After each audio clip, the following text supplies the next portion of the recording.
સાથે હું છું ઝરણા 15 વર્ષ જૂના વાહનો માટે સ્ક્રેપ પોલિસીની જાહેરાત કરી પ્રધાનમંત્રી મોદીએ ભાવનગરના આલંગ ખાતે દેશનો પ્રથમ સ્ક્રેપ પ્લાન્ટ શરૂ થશે કેન્દ્રની નવી સ્ક્રેપ નીતિ 1 ઓક્ટોબર 2021 થી લાગુ કરવામાં આવશે જૂના વાહનોનું પ્રદૂષણ માત્ર 10 થી 12% વધારે છે કચ્છમાં જૂના વાહનો સ્ક્રેપ કરવા માટે પાર્ક સ્થાપવામાં આવશે કચ્છમાં જૂના વાહનના સ્ક્રેપ માટે પાર્ક બનશે જૂના વાહનો પ્રદૂષણ વધારે છે અને રોડ સેફટીની પણ સમસ્યા છે ત્યારે સ્ક્રેપ પોલિસીને જાપાન અને બેલ્જિયમમાં લાગુ કરવામાં આવી છે સ્ક્રેપમાં વાહન કાઢી નાખનારાઓને આપવામાં આવનારા પ્રમાણપત્ર પર તેમને નવા વાહનની ખરીદી બાદ રોડ ટેક્સમાં 25%ની રાહત આપવામાં આવશે કમર્શિયલ વ્હીકલ માટે આ રાહતની ટકાવારી 15 રાખવામાં આવશે મોટર વ્હીકલ ટેક્સમાં પણ આ સર્ટિફિકેટ પર 25% સુધીની રાહત મળશે તો નવી પોલિસીથી દેશમાં રોજગારીનું પ્રમાણ વધશે અને વાહન ઉદ્યોગને વધારે ગતિ મળશે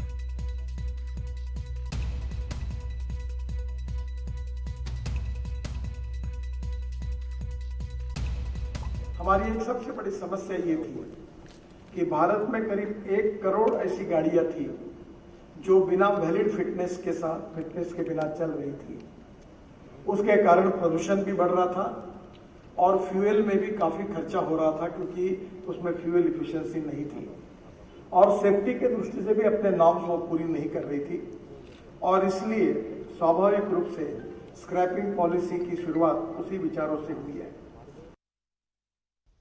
इस पॉलिसी से सामान्य परिवारों को हर प्रकार से बहुत लाभ होगा सबसे पहला लाभ तो ये होगा कि पुरानी गाड़ी को स्क्रैप करने पर एक सर्टिफिकेट मिलेगा ये सर्टिफिकेट जिसके पास होगा उसे नई गाड़ी की खरीद पर रजिस्ट्रेशन के लिए कोई पैसा नहीं देना होगा इसके साथ ही उसे रोड टैक्स में भी कुछ छूट दी जाएगी कि इस पॉलिसी के तहत गाड़ी सिर्फ उसकी एज देखकर ही स्क्रैप नहीं की जाएगी गाड़ियों का वैज्ञानिक तरीके से ऑथोराइज ऑटोमेटेड टेस्टिंग सेंटर्स पर फिटनेस टेस्ट होगा अगर गाड़ी अनफिट होगी तो वैज्ञानिक तरीके से स्क्रैप किया जाएगा तो महात्मा मंदिर खाते आज इन्वेस्टर समिटનું એક આયોજન કરવામાં આવ્યું છે ત્યારે તે પ્રસંગે પ્રધાનમંત્રી મોદી અહીં વર્ચ્યુઅલી ઉપસ્થિત રહ્યા તેઓએ સમિટમાં રોકાણકારોને સંબોધન કરતા જણાવ્યું કે નવી સ્ક્રેપેજ પોલિસી જે છે તે જાહેર કરવામાં આવી તેઓએ કહ્યું કે કચરાથી હવે કંચન ઊભું થશે નવી પોલિસીથી દેશ આત્મનિર્ભરતા તરફ એક ડગલું આગળ વધ્યો છે દેશમાં પ્રદૂષણ ઓછું કરવું અને પર્યાવરણની જાળવણી કરવી તે જરૂરી છે અને આ પોલિસીથી જૂના વાહનોને રોડ પરથી દૂર કરવામાં ખૂબ જ મદદ મળશે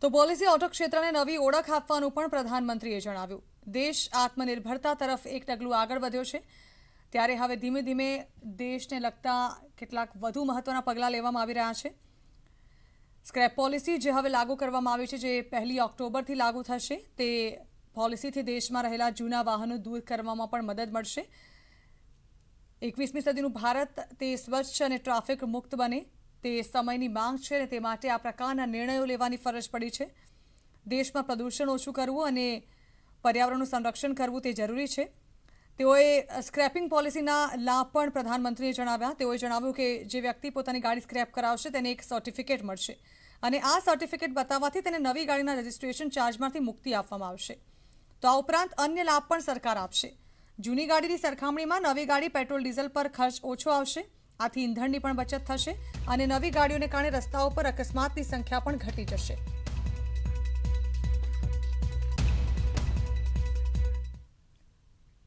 અને હવે જોઈએ અન્ય સમાચાર તો રાજકોટના કાંકશિયાળી ગામે 3 યુવતીઓનું ચેકડેમમાં ડૂબી જવાથી મોત થયું છે અહીં 5 યુવતીઓ ચેકડેમમાં નાહવા માટે પહોંચી હતી આ દરમિયાન 3 યુવતીઓ ડૂબવા લાગતા તેઓના મોત નીપજ્યા હતા જ્યારે કે અન્ય 2 મહિલાઓનો આબાદ બચાવ કરવામાં આવ્યો સમગ્ર ઘટનાની જાણ ફાયર બ્રિગેડને થતા ફાયર બ્રિગેડનો કાફલો તેમજ પોલીસ તાત્કાલિક અસરથી ઘટના સ્થળે પહોંચી હતી સમગ્ર મામલે પોલીસે તપાસ હાથ ધરી છે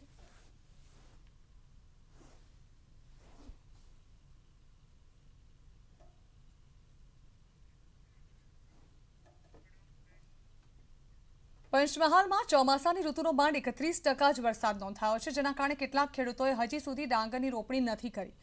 જિલ્લામાં 35 સિંચાઈ તળાવો આવેલા છે, જેના મારફતે પણ ખેડૂતોને સિંચાઈ પાણીની સુવિધા પૂરી પાડવામાં આવે છે.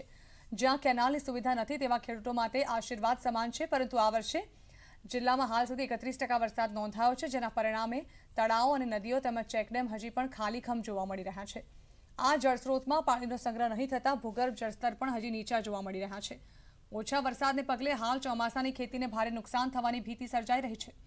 ત્યારે ખેડૂતો આતુરતાપૂર્વક વરસાદની રાહ જોઈ રહ્યા છે અને આ સંજોગોમાં ગામમાં આવેલા સિંચાઈ તળાવો ખેડૂતો માટે એક વિકલ્પ બની શકે તેમ હતા, પરંતુ તળાવોમાં જ કેનાલનું પાણી જઈ શકે તેટલો જથ્થો હજી સંગ્રહ જ નથી થયો, જેથી ખેડૂતોમાં ચોમાસા બાદ શિયાળુ ખેતીની સિંચાઈ પાણી મળશે કે નહીં તે અંગેની ચિંતા વ્યાપી છે.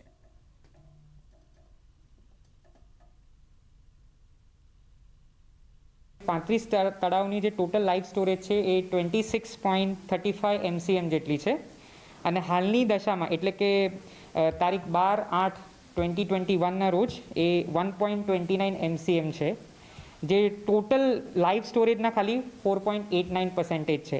ગત વર્ષના કમ્પેરિઝનમાં એટલે કે ગત વર્ષે 35% આ સ્ટોરેજ હતું. અમારા પંચમહાલની અંદર આ વખતે વરસાદ હાવ ઓછો છે, એટલે નદી તળાવ ચેકડેમ કંઈ જ ભરાયું નથી, એટલે અત્યારે તો ખેતી તો બગડે જ છે, પણ પછી શિયાળાની અંદર પણ અમારે ખેતીમાં નુકસાન જશે. તળાવની અંદર પાણી અત્યારે નથી વરસાદને કારણે, તો અમારે બીજી નાની કોઈ સિંચાઈની યોજના નથી, તો અત્યારે ખેતીવાડી સુકાઈ બી રહેલી છે, એના કારણે પાણી ઓછું જ છે, એટલે વરસાદ નથી. ગયા વખતે સારો વરસાદ હતો એટલે તળાવ ભરાયેલું હતું, એના લીધે ખેતી થયેલી થોડા, અને અત્યારે વરસાદને કારણે તળાવમાં પાણી નથી એટલે ખેતી બરાબર નથી. તો વડોદરા આવાસ યોજના કૌભાંડ મામલો ગરમાયો છે. કૌભાંડ અંગે રાજ્યમંત્રી યોગેશ પટેલે આપ્યું છે મોટું નિવેદન. તેઓએ કહ્યું છે કે અધિકારીઓ પોતાની મનમાની કરે છે અને ચોરી કરે છે. મંત્રીએ જાહેર મંચ પરથી મેયરને પણ ટકોર કરી. તેઓએ કહ્યું છે કે કૌભાંડમાં હવે અધિકારીઓ સામે પણ કાર્યવાહી કરાવાય. અધિકારીઓ હોય કે નેતા હોય, ચોરી કરનારને છોડવા ન જોઈએ. આવાસના ડ્રોની યાદી બનાવનારને પણ સસ્પેન્ડ કરવા જોઈએ. જાહેર કાર્યક્રમ દરમિયાન મંત્રીએ મેયરને આ અંગે ટકોર કરી.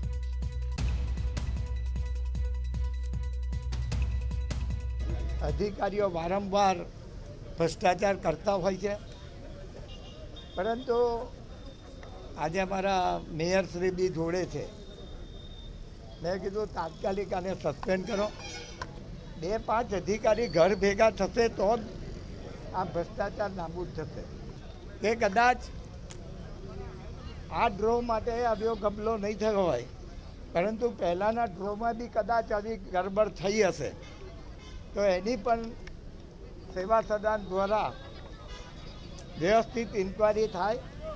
વિભાગના એન્જિનિયર એમને સસ્પેન્ડ કરવાની દરખાસ્ત પણ તૈયાર થઈ છે અને આજે સ્થાયી સમિતિમાં આ દરખાસ્ત મુકાઈને અધિકારીને સસ્પેન્ડ પણ કરી દઈશું. એની સાથે જે MIS ઓપરેટર છે એને પણ ગઈકાલે તાત્કાલિક અસરથી જ ફરજમુક્ત કરી દેવામાં આવ્યો છે. દિવસ રાત કામ કરતી ગુજરાત પોલીસના અધિકારીઓ અને કર્મચારીઓમાં રોગોનું પ્રમાણ પણ વધી રહ્યું છે તેવું એક ડોક્ટરી સર્વે દ્વારા બહાર આવ્યું છે. પ્રજાની સેવા તથા કાયદો વ્યવસ્થા સંભાળવામાં લોહી રેડતા પોલીસ કર્મીઓમાં અનેક રોગ દેખા દઈ રહ્યા છે. અમદાવાદના ડોક્ટર્સ દ્વારા 200 પોલીસ કર્મીઓના હેલ્થ ચેકઅપ કરાયા હતા, જેમાં અનેક કારણો સામે આવ્યા છે. 24 કલાકની ડ્યુટી અને સતત કામના ભારણને કારણે હાઇપર ટેન્શનનું પ્રમાણ વધ્યું છે. 40 વર્ષથી વધુ ઉંમરના પોલીસ કર્મીઓમાં ડાયાબિટીસની સાથે કોલેસ્ટ્રોલનું પણ વધુ પ્રમાણ જોવા મળ્યું. મહિલા પોલીસ કર્મીઓની વાત કરવામાં આવે તો 70%થી વધુ મહિલા પોલીસ કર્મીઓમાં હિમોગ્લોબિનનું પ્રમાણ 10%થી પણ ઓછું જોવા મળ્યું. સતત જનતાનું ધ્યાન રાખતા પોલીસ તંત્રનું ધ્યાન કોણ રાખશે તેવા ઉદ્દેશ સાથે ડોક્ટર્સે પોલીસ કર્મીઓનું ચેકઅપ હાથ ધર્યું હતું, જેમાં ઘણા ચોંકાવનારા તથ્યો સામે આવ્યા છે. સમગ્ર ગુજરાતના પોલીસ કર્મીઓનું હેલ્થ ચેકઅપ કરી સ્વાસ્થ્યની સમસ્યાઓને દૂર કરવા ડોક્ટર્સ હવે આગળ આવશે.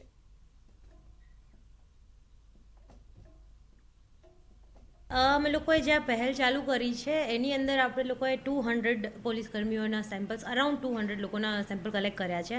And in that what we got is જે લોકોની એજ લેસ દેન 40 છે they are all fit and fine. જે લોકોની એજ 40થી વધારે છે એમાં 8 to 10% population is having borderline or higher than that diabetes.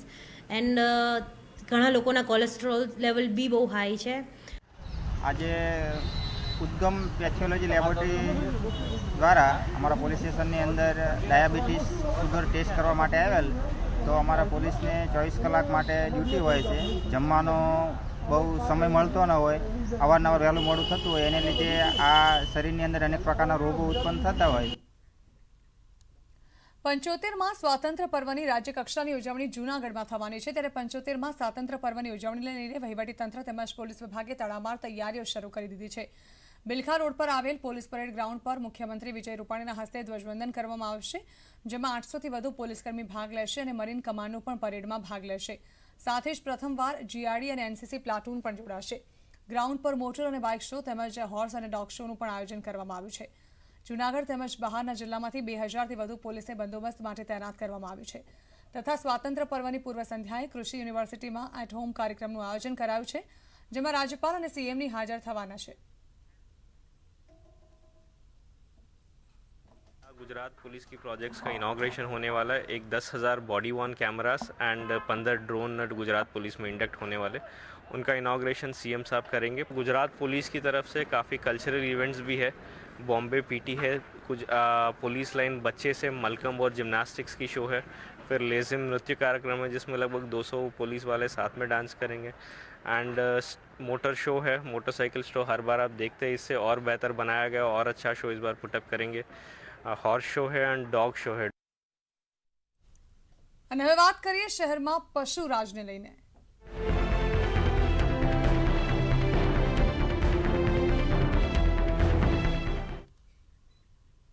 અમદાવાદમાં પશુરાજને લઈને નાગરિકો પરેશાન છે. અવારનવાર રખડતા ઢોરોના કારણે વાહન ચાલકોના અકસ્માત થતા હોય છે, તેમજ રખડતા ઢોર દ્વારા હુમલો કરાતા ઘણા લોકોએ પોતાના જીવ પણ ગુમાવ્યા છે.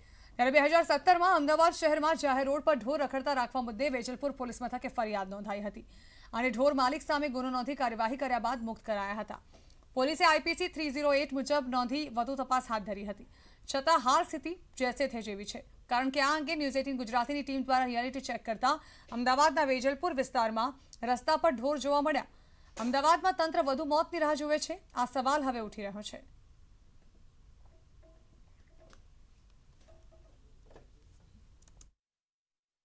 ચલાવવામાં બહુ હેરાનગતિ થાય છે. આમ એકદમથી સામે આવી જાય છે તો પછી બેલેન્સ ખોઈ દે છે માણસ. ના, પડવાનું નથી થયું. હા, ગાય નડી છે. હેરાનગતિ બહુ થાય છે અત્યારે અને સાંજના ટાઈમે બી થાય છે. અહીંયાથી ટર્ન લઈને ત્યાં આ રસ્તે બી બહુ ફટકાયો. હેરાનગતિમાં તો 2 વ્હીલરને તો વાંધો નહીં આવતો, 4 વ્હીલરના લીધે પછી પાછળ ટ્રાફિક એટલો થઈ જાય. 2 વ્હીલરવાળા તો નીકળી શકે જલ્દી, પણ 4 વ્હીલરવાળા આગળ અટકે એટલે પાછળ બધા અટકી જાય. અમદાવાદ મ્યુનિસિપલ કોર્પોરેશન દ્વારા પશુ હોસ્ટેલ બનાવવાની વાત ચાલે છે, પરંતુ બીજી તરફ જે દ્રશ્યો છે તે દ્રશ્યો અમદાવાદીઓને પરેશાન કરી રહ્યા છે. અમદાવાદના વેજલપુર વિસ્તારના આપ દ્રશ્યો જોઈ શકો છો કે જ્યાં રસ્તાઓ પર ગાયોનું સામ્રાજ્ય હોય તે પ્રકારે અહીં રખડતા ઢોર જોવા મળી રહ્યા છે. પશુરાજ છે તે છવાયું હોય તે પ્રકારે તમામ ટ્રાફિકની વચ્ચે અહીં જે ઢોર છે તે અહીં જોવા મળી રહ્યા છે. ત્યારે સવાલ અહીં એ થાય છે કે આ તમામ ઢોર અહીં છે તેના માલિક કોણ છે અને રાહદારીઓ છે તે કેવી પરિસ્થિતિમાંથી આ પ્રકારે જે પરિસ્થિતિ છે તેને સહન કરે છે. કારણ કે વર્ષોથી આ સમસ્યા અમદાવાદની રહી છે. અમદાવાદના દરેક વિસ્તારની અંદર, ચાહે તે પોશ વિસ્તાર હોય કે પછી સામાન્ય વિસ્તાર, દરેક વિસ્તારની અંદર આ પ્રકારની સમસ્યા પાછળ જવાબદાર કોણ તે સવાલ ઊભો થઈ રહ્યો છે. કેમેરા પર્સન નિલેશ સોસા સાથે દીપિકા કુમાર, ન્યૂઝ 18 ગુજરાતી, અમદાવાદ. તો આ સાથે સમાચારોમાં હાલ રોકાઈશું બ્રેક માટે.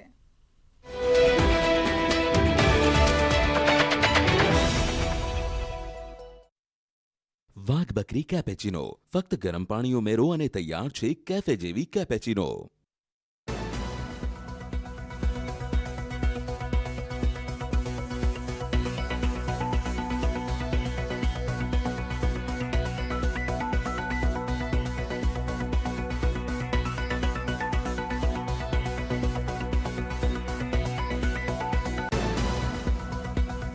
વાઘ બકરી કેપેચિનો, ફક્ત ગરમ પાણી ઉમેરો અને તૈયાર છે કેફે જેવી કેપેચિનો.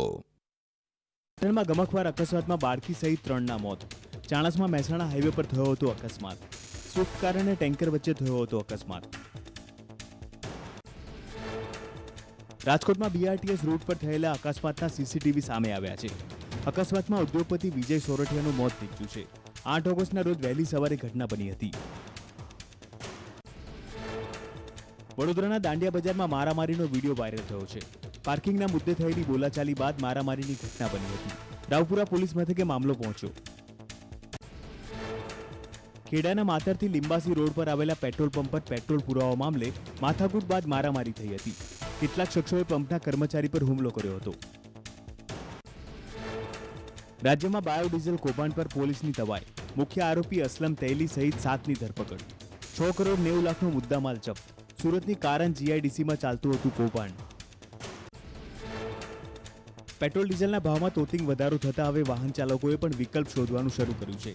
મહેસાણામાં વાહનમાં સીએનજી ફિટ કરાવવા માટે ભારે ધસારો વધ્યો છે. કિટ ફિટ કરાવવામાં 2 થી 3 દિવસનું વેઇટિંગ છે. ગુજરાતના 6 પોલીસ અધિકારીઓનું થશે સન્માન. 2 આઈપીએસ અધિકારી 4 પીઆઈની મેડલ માટે યુનિયન હોમ મિનિસ્ટર દ્વારા પસંદગી.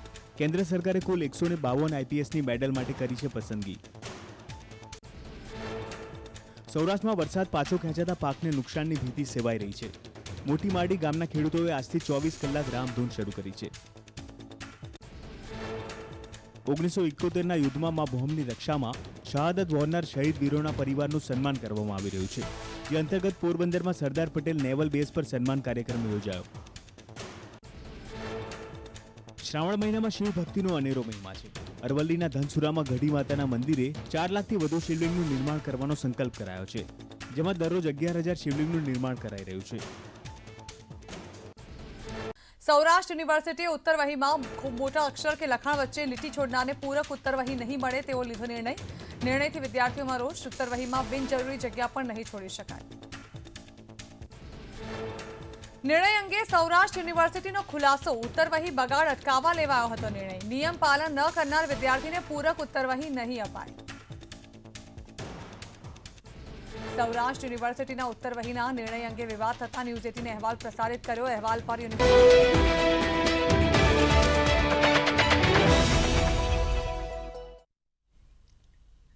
Welcome back. હવે વાત કરીએ રસ્તા પર પડેલા ખાડાઓની.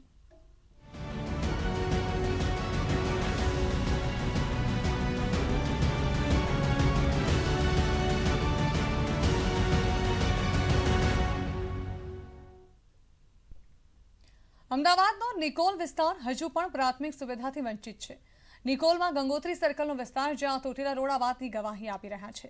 નિકોલ ગામમાં 5,000થી વધુ નાગરિકો પ્રાથમિક સુવિધાઓના અભાવને કારણે ગંભીર પરિસ્થિતિમાંથી પસાર થઈ રહ્યા છે. નિકોલ ગામના લોકો ફરિયાદ કરી રહ્યા છે કે સ્થાનિક કોર્પોરેટર્સ ક્યારેય પણ વિસ્તારની મુલાકાત માટે નથી આવતા. જલ્દીમાં જલ્દી નિકોલ ગામની સમસ્યાનો ઉકેલ લાવવામાં આવે તેવી માંગ ઉઠવા પામી છે. અને આ વચ્ચે કેટલાક સ્થાનિકોએ સમસ્યાને કારણે કોર્પોરેશનમાં પણ રજૂઆત કરી છે, પણ હજી સુધી કોઈ નિકાલ નથી આવ્યો.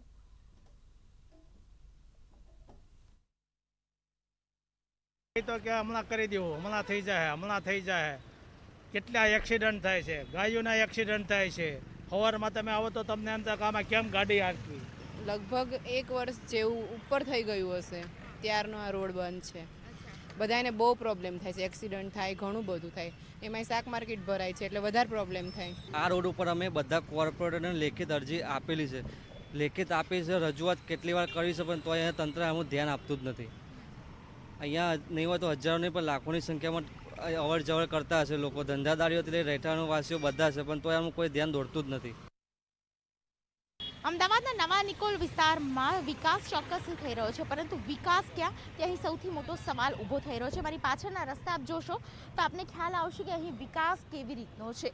અહીંના કોર્પોરેટરને પણ વારંવાર રજૂઆત કરી છે, પરંતુ કોર્પોરેટરે આગળ રોડ કમિટીને આ વાત જણાવી નથી. પરંતુ નવા નિકોલ વિસ્તારની આ પરિસ્થિતિ છેલ્લા 1 વર્ષથી છે. એક તરફ આપ રસ્તો જોઈ રહ્યા છો કે જ્યાંથી લોકો પસાર થાય છે ત્યાં પણ ખાડા ખરબચરા છે, અને બીજી તરફ જે રસ્તો છે તે રસ્તો ન હોવા બરાબર છે. અહીંના લોકો, જે સ્થાનિક લોકો, બરાબર આ રીતે પોતાની દૈનિક જરૂરિયાતને પહોંચી વળવા માટે આ રીતે ચાલીને જાય છે. અને ખાસ કરીને કોઈ પણ વ્હીકલ અહીંથી પસાર થવું હોય તો સૌથી મોટી મુશ્કેલી અહીં સર્જાય છે. કોર્પોરેટરને જાણ કરવામાં આવેલી ટેમ્પરરી આ પ્રકારનો જે આ પટ્ટો જોઈ રહ્યા છો તેવો પટ્ટોવાળો રસ્તો છે અહીંયા તૈયાર કરી દીધો, પરંતુ આ રસ્તા પરથી પણ કેવી રીતે કોઈ વ્યક્તિ પસાર થઈ શકે તે અહીં સવાલ થઈ રહ્યો છે. કેટલા લોકોનું કહેવું છે કે તેઓ ટેક્સ આપે છે, તેઓ દરેક જે સુવિધા છે તે સુવિધાથી વંચિત શા માટે રહે, આ અહીં સવાલ ઊભો થઈ રહ્યો છે. કેમેરા પર્સન નિલેશ સોસા સાથે દીપિકા ખુમાણ, ન્યૂઝ 18 ગુજરાતી, અમદાવાદ. દુનિયાભરના રમકડા હવે ગુજરાતમાં જોવા મળશે. ટૂંક જ સમયમાં રાજકોટ કે પછી સાણંદમાં ટોય પાર્કનો પ્રારંભ થઈ શકે છે અને આ માટે જગ્યા નક્કી કરવાનું કામ ચાલી રહ્યું છે. ગુજરાત હવે રમકડા ઉદ્યોગમાં હરણફાળ ભરવા જઈ રહ્યું છે. ગુજરાત સરકારે આ પ્રોજેક્ટ માટે અમદાવાદના સાણંદ તેમજ રાજકોટ ખાતે 250 એકર જમીન નક્કી કરી છે, જ્યાં ગુજરાત ઇન્ડસ્ટ્રીયલ ડેવલપમેન્ટ કોર્પોરેશન દ્વારા ટોય પાર્ક બનાવવામાં આવશે. આ પાર્કમાં બાળકો માટે અલગ અલગ ગેમ્સની વ્યવસ્થા હશે, સાથે જ તેમના માટે ઇમ્પોર્ટેડ ટોયસ પણ તૈયાર કરવામાં આવશે. આ ટોય પાર્ક તૈયાર થયા બાદ તેમાંથી 10,000 કરોડનો વેપાર તેમજ 30,000ની આસપાસ લોકોને રોજગારી મળશે. અત્યાર સુધી ભારતમાં લગભગ 80% રમકડા ચાઇનાથી આયાત કરવામાં આવી રહ્યા હતા, પરંતુ કોરોનાને પગલે આયાત ઓછી થઈ ગઈ છે. સાથે જ હવે દેશ આત્મનિર્ભર બની ભારતમાં જ ટોય ઇન્ડસ્ટ્રી વિકસિત કરી રહ્યો છે. ટોય ઇન્ડસ્ટ્રીમાં ગુજરાત અને દેશના અન્ય રાજ્યની સરખામણીમાં ઘણું પાછળ છે. દેશભરના કુલ રમકડા ઉદ્યોગમાંથી માંડ 1% ફાળો ગુજરાતનો છે. આથી રાજ્ય સરકાર દ્વારા ટોય ઇન્ડસ્ટ્રીને ગુજરાતમાં વધુ આગળ લઈ જવા માટેના પ્રયત્નો હાથ ધરવામાં આવ્યા છે. જે માનનીય વડાપ્રધાનશ્રીએ ટોયસ પાર્ક માટેની જે વાત કહી છે, એમાં જેડીસી તરફથી અત્યારે રાજકોટ અથવા સાણંદની વાત ચાલી રહી છે. તો સાણંદ જેડીસીમાં શું છે, ઇન્ફ્રાસ્ટ્રક્ચર રેડી છે, રેડી ટુ યુઝ છે, તાત્કાલિક થઈ શકે અને અમદાવાદ મેટ્રો સિટીની નજીક છે અને સાણંદમાં પોલ્યુશન ફ્રી એરિયા છે અને એના કારણે આ ટોયઝ ઇન્ડસ્ટ્રીઝ એ ખરેખર વિકાસ પામી શકે અને અહીંના લોકોને પણ રોજગારી મળી શકે. રાજ્યમાં ટોય ઇન્ડસ્ટ્રીયલ પાર્ક માટે ચર્ચા વિચારણા ચાલી રહી છે. સ્થળ કયું રાખવું, રાજકોટ રાખવું કે પછી સાણંદ રાખવું? ત્યારે સાણંદમાં 250 એકર જગ્યામાં મારી પાછળનો જે આપ વિસ્તાર જોઈ રહ્યા છો, આ વિસ્તારમાં ખાસ કરીને ઇન્ડસ્ટ્રીયલ પાર્ક બની શકે છે. ટોય પાર્ક પાછળ લગભગ 250 એકર જમીનની અંદર 2,500 કરોડનો ખર્ચ થાય તેવી સંભાવના પણ વ્યક્ત કરવામાં આવી રહી છે. આ સંભાવના વચ્ચે મહત્વની વાત એ છે કે રાજ્ય સરકાર દ્વારા આંતરરાષ્ટ્રીય અભ્યાસમાં જે જાણવા મળ્યું છે કે ગુજરાતમાં રમકડા ઉદ્યોગના રોકાણમાં બહુ ઓછો ફાળો ધરાવે છે, તેને લઈને દેશના કુલ રમકડા ઉદ્યોગના ઉત્પાદનમાં માત્ર 1% ફાળો આપે છે. નિષ્ણાતોનું પણ માનવું છે કે જે પ્રકારે રમકડા ઉદ્યોગ જો ગુજરાતમાં થશે તો ઇન્ટરનેશનલ કંપનીઓ છે અહીં રોકાણ કરશે અને કારણ કે ગુજરાત જેવા રાજ્યોમાં રો મટીરિયલથી લઈને પોર્ટ જેવી તમામ સુવિધાઓ ઉપલબ્ધ છે. જોકે હજુ સ્થળ નક્કી નથી થયું. સાણંદ નક્કી કરવામાં આવશે અથવા તો રાજકોટ નક્કી કરવામાં આવશે. જો સાણંદ નક્કી કરવામાં આવે તો આ સ્થળની પસંદગી સૌથી વધારે રહેશે. સાણંદના ખોરજ પાસેનો આ વિસ્તાર આપ જોઈ રહ્યા છો કે જ્યાં આ સ્થળ પસંદગી પામે તેવી શક્યતાઓ વર્તાઈ રહી છે. મહત્વની વાત એ છે કે આ સંભવિત પાર્કમાં જે પ્રકારે તમામ સુવિધા હશે, આ સુવિધા સાથે ગુજરાત છે તે 10 કરોડ વેપાર કરે તેવી સંભાવના વચ્ચે લગભગ 30,000 થી 50,000 જેટલા લોકો એવા હશે કે જેમને રોજગારી પ્રાપ્ત થશે. કેમેરા પર્સન નિલેશ સોસા સાથે દીપિકા કુમાર, ન્યૂઝ 18 ગુજરાતી, અમદાવાદ. રસીકરણ અભિયાનના શરૂઆતી તબક્કામાં લોકોએ સરકારની મંશા પર અનેક સવાલ ઉઠાવ્યા, પણ જેવી રીતે કોરોનાનું સંક્રમણ વધતું ગયું, લોકોને રસીનું મહત્વ સમજાવવા લાગ્યું. આજે સ્થિતિ એવી છે કે લોકો રસીકરણ કેન્દ્ર પર લાઈન લગાવી પોતાને ક્યારે રસી મળશે તેની રાહ જોવે છે. મહત્વની વાત એ છે કે રસી માટે લોકો સરકારની સિસ્ટમ પર વધારે ભરોસો રાખે છે.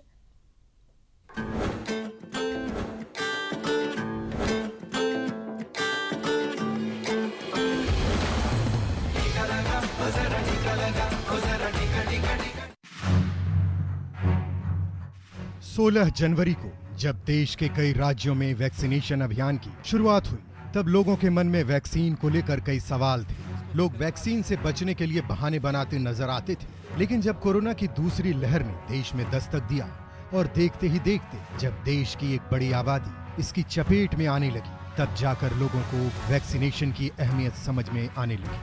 आज आलम ये है कि वैक्सीनेशन सेंटर्स की तस्वीरें बिल्कुल बदल चुकी है. टीका केंद्र पर लोगों की लंबी लंबी कतारें और वैक्सीन नहीं लगा पाने के हालात में मचता हंगामा गवाह है कि लोग अब कैसे टीके के लिए बेकरार हैं. खासकर राजस्थान की बात करें तो यहाँ की हालात पहले से बिल्कुल उलट नजर आती है.